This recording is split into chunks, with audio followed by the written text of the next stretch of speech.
Should I repeat MDCAT in 2024? Is it worth it? When should I start my preparation? How should be consistent during this journey? If you are confused and unable to make a decision, then this video is for you. I am going to answer all your questions related to MDCAT gap year. So, ready to level up your MDCAT game?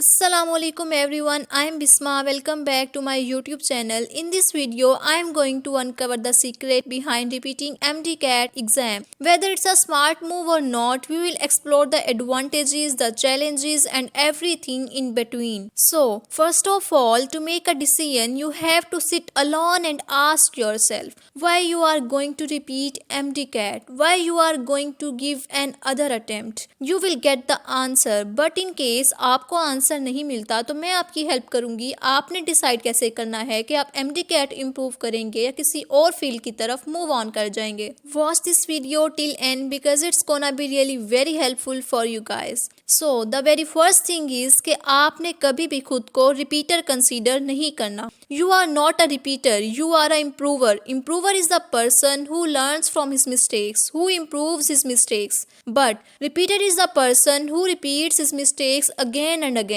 आपने जो mistakes अपनी first या second attempt में की हैं वो आपने अपनी नेक्स्ट अटेम्प्ट में नहीं करनी. आपने करना क्या है, you will make a list of all your shortcomings, find their solutions and start working on them. By doing so आपकी जो भी मिस्टेक्स होंगी या आप कर चुके होंगे वो सब इम्प्रूव हो जाएंगी and I am sure you will do it. You will see improvement in your self. Now the question is, why should I repeat MDCAT? The answer is, if you are really passionate for becoming a doctor, then go for repeat. But if you are going to repeat due to someone's pressure, then don't waste your 1 year for MDCAT. Scenario number 1 is कि आपने first attempt the but you didn't make it, then must go for another attempt if your FSC score is good. I repeat my words कि आपका FSC score अच्छा होना चाहिए. FSC score के अच्छे होने का मतलब है FSC में आपके 90% या उससे अबव मार्क्स होने चाहिए.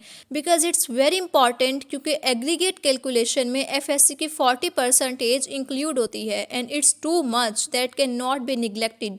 एंड अगर आपका FSC स्कोर अच्छा नहीं है तो आप FSC को भी इम्प्रूव करेंगे and also prepare MDCAT side by side.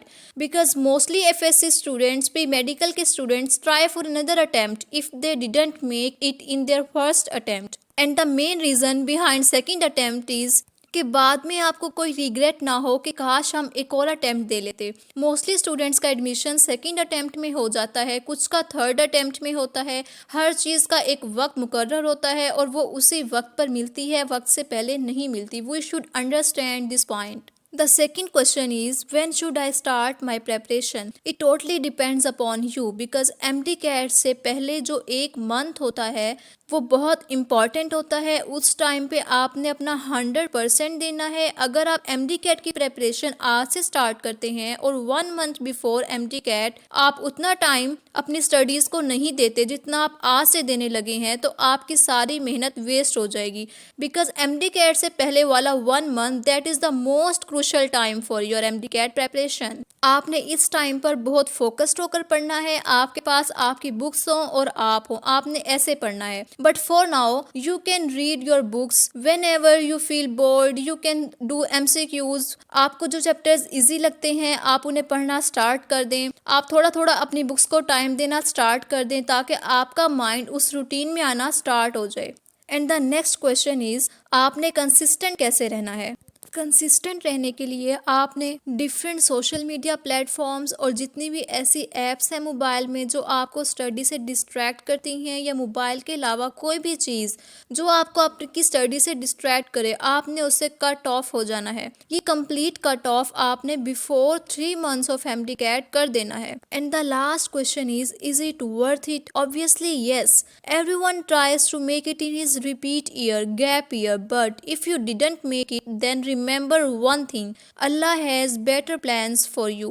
At least आपके पास रिग्रेट नहीं होता कि आपको एक और अटेम्प्ट देनी चाहिए थी. मीन्स टू से कि आप मेंटली सेटिस्फाई होते हैं and mental satisfaction is the most important. I hope so कि मैंने आपके सारे डाउट्स क्लियर कर दिए होंगे. But still there is any remaining, you can ask me on Instagram और in comment section. I will reply you. Do subscribe to my YouTube channel, like my video and share with friends who need it. Take care of yourself. See you in next video. Till then, Allah Hafiz.